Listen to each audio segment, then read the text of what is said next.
শুনে अनुष्ठान पहले शुरू हो गया मार्केटिंग का ऑप्शन मिलेगा और दूध का उनका जो उपयुक्त दाम है वो मिलेगा। तो ये यूनिट अगर हम इसको बोले तो इसको যেটির জন্য তো যারা বলছে সুনামরা বলে বিপ্লব দাবিটা কি কাগজের নৌকা নিয়ে ভাষায়, তাহলে আমি দেখি সব এরা কাগজের নৌকাতেই থাকবো। ত্রিপুরাবাসী আসল নৌকা তুলবো, আসল জাহাজে উঠবো। এরা আমি আসল জাহাজে তুলতামও না, যে কাগজের নৌকা তুলে দেবো আর বাসে দেবো। তারা ঠিক বোঝে যে আমরা লিগে কোন নৌকা, আপনারা না বুঝেন না। এরা বুঝে বিপ্লব দেব আসলে জাহাজ আমরা তুলতো না, কাগজের বেউরার মধ্যে উঠতেইব আর জলডিব্বা আসছে শুনতে। তো আজকে মনসুখ ভাই মুন্ডিয়া কেন্দ্রীয় জাহাজরানি মন্ত্রী ত্রিপুরাতে এসে বিভিন্ন জায়গায় কার্যক্রম করছেন। স্বাভাবিক মনে হয় ত্রিপুরাতে এখন। আগে একটা কোন কেন্দ্রীয় মন্ত্রী আসলে মিডিয়ার বন্ধুরা কেন্দ্রীয় মন্ত্রী আইব, কেন্দ্রীয় মন্ত্রী আইব, সব এয়ারপোর্টের মধ্যে ভিড়। স্যার একটু বাইট দেন, একটু বাইট দেন। এখন কেন্দ্রীয় মন্ত্রী এসছে, মুখ্যমন্ত্রীর সঙ্গে মিটিং করেছে, কাজে চলে গেছে, কারো দিস নেই। এটাকে বলে পরিবর্তন। ত্রিপুরার স্বাভিমান হয়েছে। ত্রিপুরা এখন কারোর সঙ্গে মাথা নিচু করে না, স্বাভিমানের সঙ্গে দাঁড়িয়ে থাকে।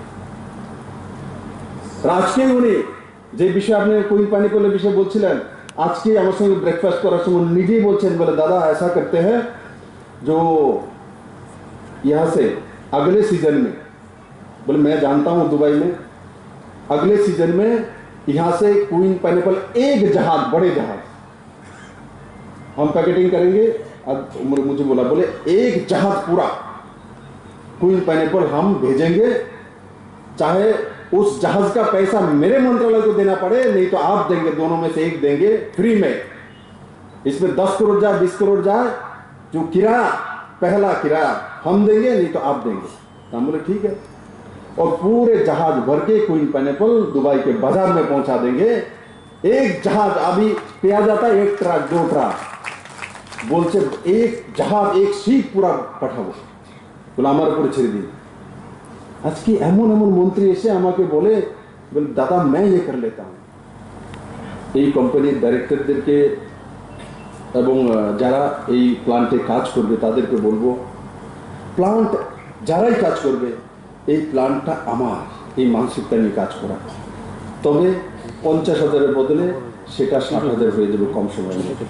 আর যদি ভাবি আমি অন্যের প্ল্যান্টে কাজ করি, তাহলে সেটা 50,000-এর বদলে 25,000-এ চলে আসবে। ত্রিপুরার 13.77%। পার ক্যাপিটা ইনকাম ত্রিপুরাতে যখন সরকার এসেছিল তখন কত ছিল? সব আন্দোলনকারী আন্দোলনের পরে পার ক্যাপিটা ইনকাম কত? 1,04,44 টাকা। আজকে পার ক্যাপিটা ইনকাম 2 বছরে কত হয়েছে ত্রিপুরা করোনা থাকার পরেও? 2,23,636 টাকা, 23% বেশি। ওয়েস্ট বেঙ্গলের কত আছে এখন? 1,15,000 টাকা। এত বড় রাজ্য। তার জন্য বলি যে মোদি সোচ, মোদি সরকার আর অন্য সরকারের মধ্যে তফাৎ আছে। বামফ্রন্টকে হারিয়ে সরকারে আসলে ডেভেলপ করে নেব, এটা তো ওয়েস্ট বেঙ্গলে হয়নি। কারণ ওয়েস্ট বেঙ্গলে মোদি সরকার আসেনি, তার জন্য ওয়েস্ট বেঙ্গলে হয়নি। ত্রিপুরাতে তার জন্য হয়েছে, কারণ ত্রিপুরাতে মোদি সরকার এসছে, তার জন্যই মোদি বলে যে ত্রিপুরার মানুষ দূরদর্শী। ত্রিপুরার মানুষ এসেছিলেন, উনি এখানে ললিপপ লাগিয়েছিলেন, ত্রিপুরা মানুষ ওনার নৌকায় ওঠেনি। ত্রিপুরা মানুষ জানেন যে উনি ডেভেলপমেন্ট করতে পারেন না, ডেভেলপমেন্টের শব্দ ওনার কাছে নেই। যদি ত্রিপুরাকে কেউ বাঁচাতে পারে, কেউ যদি ত্রিপুরাকে শ্রেষ্ঠ বানাতে পারে, তো নরেন্দ্র ভাই মোদি লাগবে।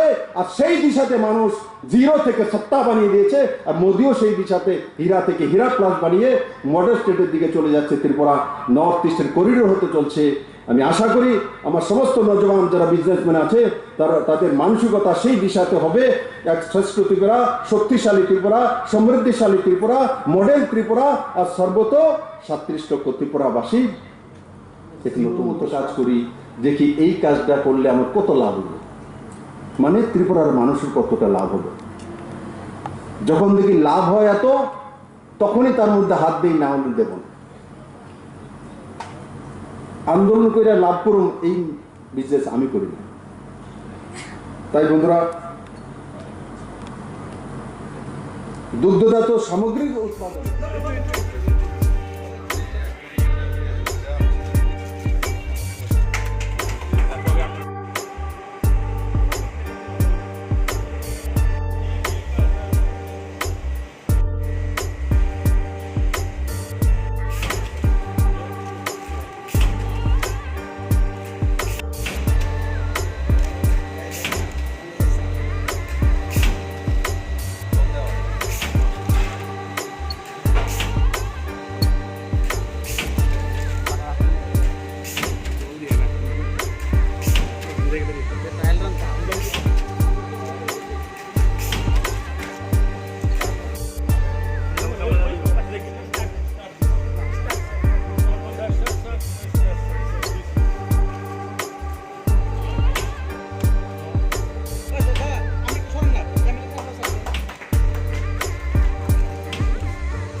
माझी